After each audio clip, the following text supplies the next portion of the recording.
Imagine waking up to a world that's as clear as your dreams. With Zeiss Smile technology, this is your reality. At Fichte, Endel, and Elmer Eye Care, our mission is your vision. Conducted by a team of expert surgeons leveraging leading-edge technology, our procedure is safeguarded, swift, and tailored to your eye care needs. Say goodbye to the limits of glasses or contacts. Embrace a world where your vision keeps pace with your life's aspirations. Contact us today at 800-309-2020 or visit us online at fichte.com. At Fichte, Endel, and Elmer Eye Care, we are focused on you.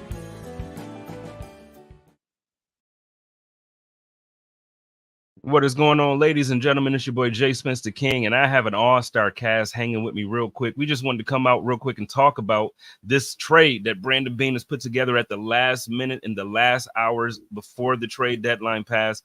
Buffalo Bills are trading for defensive back from Green Bay Packers, Rasul Douglas. I'm probably saying it wrong. I always mess it up. I apologize for that. He's a member of Bills Mafia now. I got my man Casey riding with me. I got All Bro Poe, and then I got Sarah Larson. We're going to do it real quick, and we're going to have a good time with it. So I just really, let's get first impressions and or feelings or whatever. Let's start with Casey was the first one in the room. Let's start with Casey. I mean, I think we can all agree that it's probably an upgrade over Elam at this point, and definitely an upgrade over, 88-year-old Josh Norman. Bills Mafia was clamoring for any sort of move at this point, and we got it. We finally got it. Everybody's back on Bean's side. No one's going to be calling for his job anymore. And I think we got him at a good price. Absolutely got him at a good price. You can't be mad at that price at all. It's essentially a third and a fifth round swap is what it looks like to me. We're almost getting them to move down in the draft a couple rounds. So I'm okay with that. We didn't lose a draft pick. We just lost position in that sense. Right. Sarah, how do you feel about it?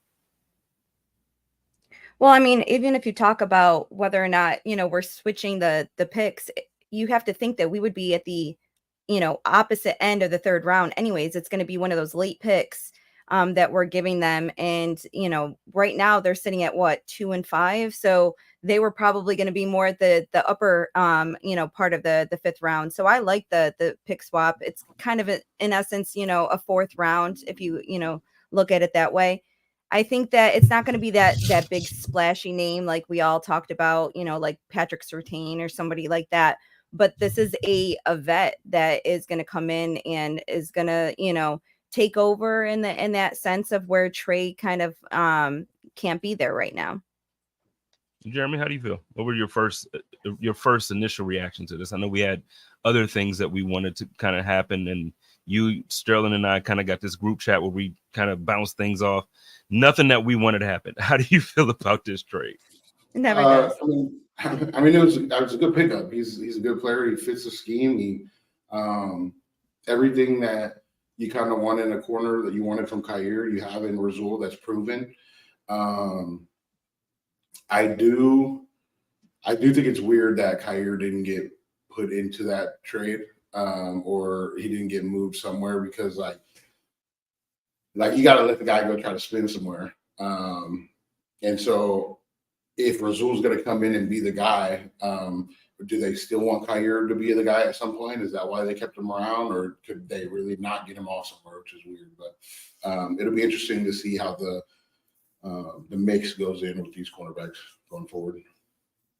I mean, you got to feel like well, I'm sorry. You got to feel as if that the Buffalo Bills kind of feel like they don't want to over maybe that's not the right word to use. You kind of feel like they don't want to jump off the bridge too soon and do the same thing they did with Wyatt Teller. So I feel like at this point it's more so about a fear now of repeating previous mistakes, as opposed to it actually being the best decision for the team and for the player. I agree with you. I think at some point, if you're not going to play him and you're not going to utilize him, you're going to have to move on from Kaiir Elam and let him see if he can establish himself in this league, and get a good career going. Sarah, I feel like you had something to say there.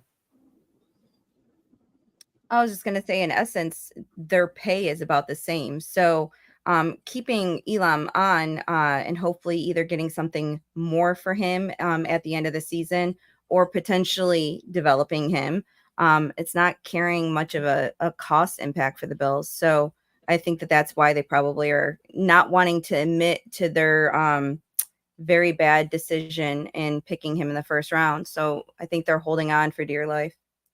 To Spencer's point, like with the Wyatt Teller, the question could be begged: if Wyatt Teller stayed here, would he even become as good as he did? So, like, if by keeping Kyer here, you're not allowing him to grow in the way that he needs to grow and get better, similar to Harrison Phillips. Harrison Phillips was going to be stuck at the number 2 nose tackle here. Obviously, through injuries, he got a lot of playing time, but then he went to Minnesota, and like he's a guy that you'd want here now to be your 1 nose tackle, and that's by growing and playing in an area where you're actually going to get to play in. I don't. If you're going to sit here and hope that Kyer becomes what you want him to become while sitting on the bench and on the inactive list, that's not going to happen. Like, I don't know who gets better by sitting on the inactive list. So I don't know what they're trying to get out of that if he's not going to play. It seems like part of Kyer's problem to me is thinking too much, kind of what Josh said last week going into this last game, to where he's like, maybe I just need to stop thinking as much and play football. And it kind of seemed like that's what Elam was doing when he came into the games, to where it seemed like he was like walking on eggshells. He was nervous to make a mistake. And I mean, he didn't let much behind him, but he let everything go in front of him because it seemed like he didn't want to give up that big play.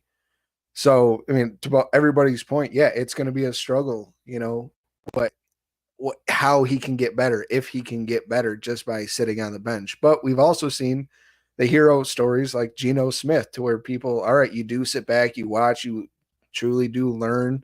And then when you do get your opportunity, you took everything that you learned. Well, so are we all in? Because it sounds like, at least from Jeremy and Casey's perspective, that there needs to be improvements made on Elam's part, and it's not necessarily a scheme fit. It's not the way that they're using him. It sounds like you're saying that you think that, okay, he hasn't developed enough, and that's why he's not getting the reps. Is that kind of what because even in the comments, yeah, I think it's scheme fit. He's a man, player, and we pretty much are, operating out of zone most of the time. I think that he looked okay at the end of last season, and then McDermott comes in, kind of takes over the defense, and I think he's not picking up on it. But I think that it's also because he's not picking up on it because he's not used to it. It's just not a fit for him. Will it ever get better then? So, what's the point, to that point, what's the point of keeping him if, he's never going to be able to, it's never going to be able to click for him. The problem that I have with and they did put out a story, the Bills, that it's been a scheme issue with Kyer. The problem I have with that is you went out to try to go get a guy that's a man cornerback. And it's like, so if it's not the scheme, it's you don't believe in his ability to cover right now, which he hasn't really shown this year, that to be fair. And if he hasn't shown that, he's got to get in and play to grow and make his mistakes and not have to fear that he's letting the team down if he's a cornerback and make mistakes. That guy said that nobody wants him. Jordan. You could say that about Jordan. When Jordan was in Cleveland and he was coming off of that contract, really nobody was looking out. But there's people that are going to want young guys that they can maybe mold into something. You could say that about Micah, the guy that we got from Green Bay. Just like today, we got another guy from Green Bay a few years back that technically nobody wanted, and Brandon Beane and Sean McDermott felt like they found a diamond in the rough. So I don't want to keep talking about Elam though, because he didn't get traded. The day is about the trade deadline. So let's end this up. We got a few more minutes. Like I said, it was just a quick. I wanted to get everybody's opinion and first reaction. And we got some good comments here. So as far as this trade for Douglas, though, how do you guys feel like this is a fit for the team, or do you think that this is a trade that we're going to get dividends on right now, or what's the plan?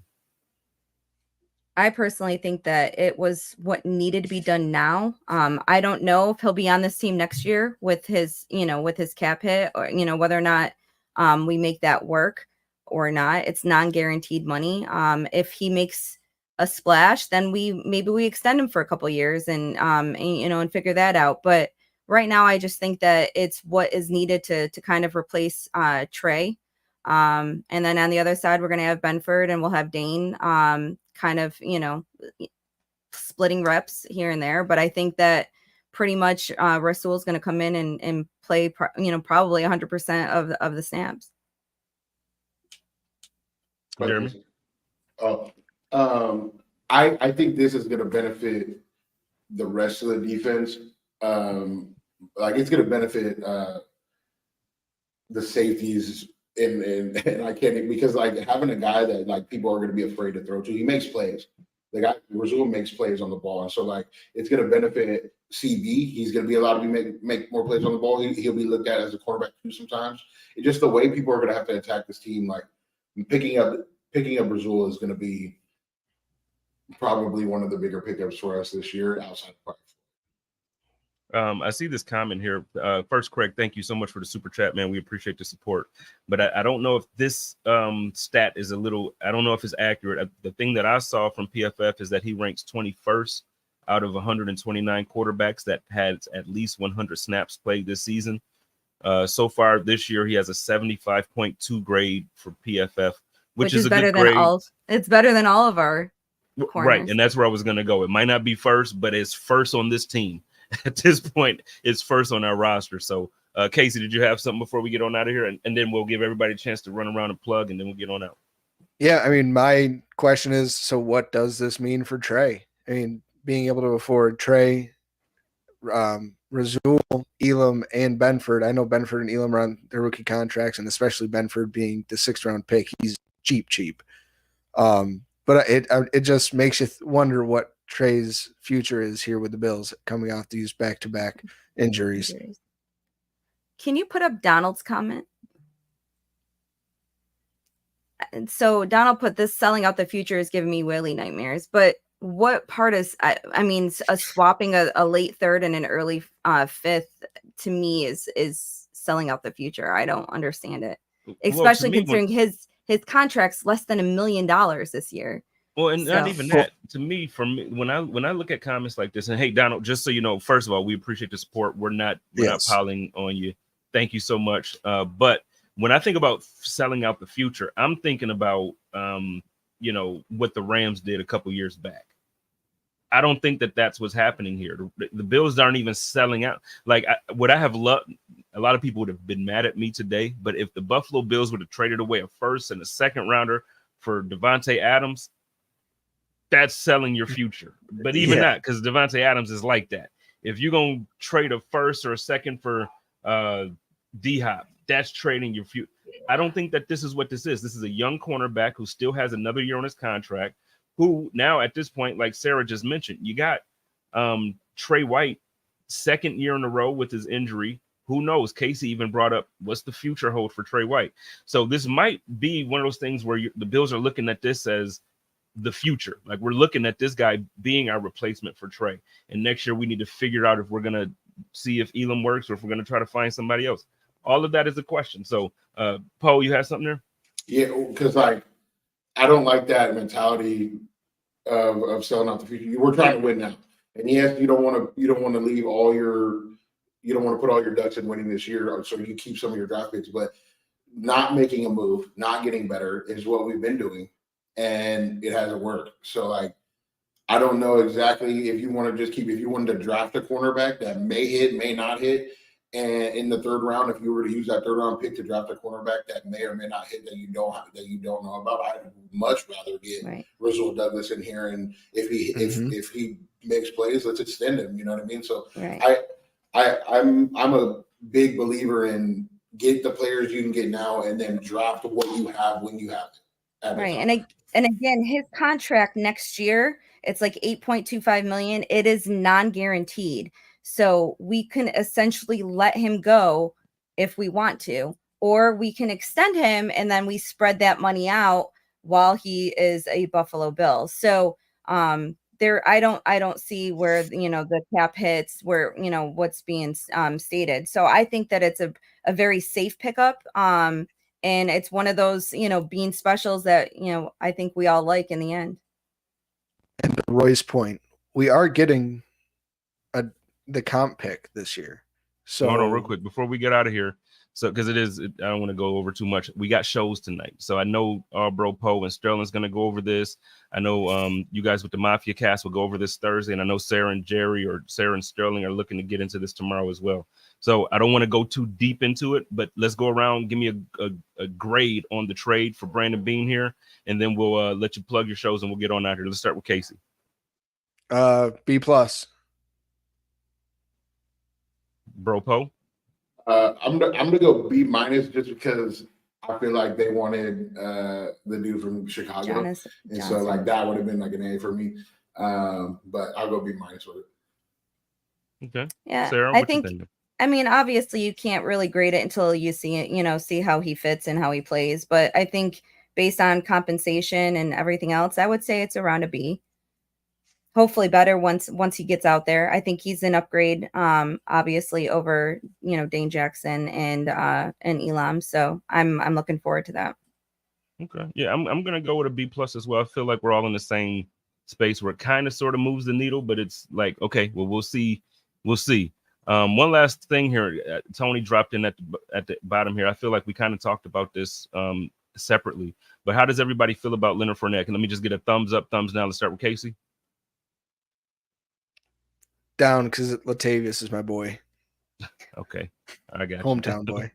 You got your feelings involved here, bro. Paul. Yeah, hey man. I'm gonna go thumbs up because he's proven in the playoffs, and I need that. So yeah, I'm going thumbs up too. It's a practice squad signing for now. I know he's going to come up probably the 3 times that he's allowed to before we even think about the 53-man roster. I'm okay with it. It's a depth move. We needed it. He's younger than Latavius, so I like it.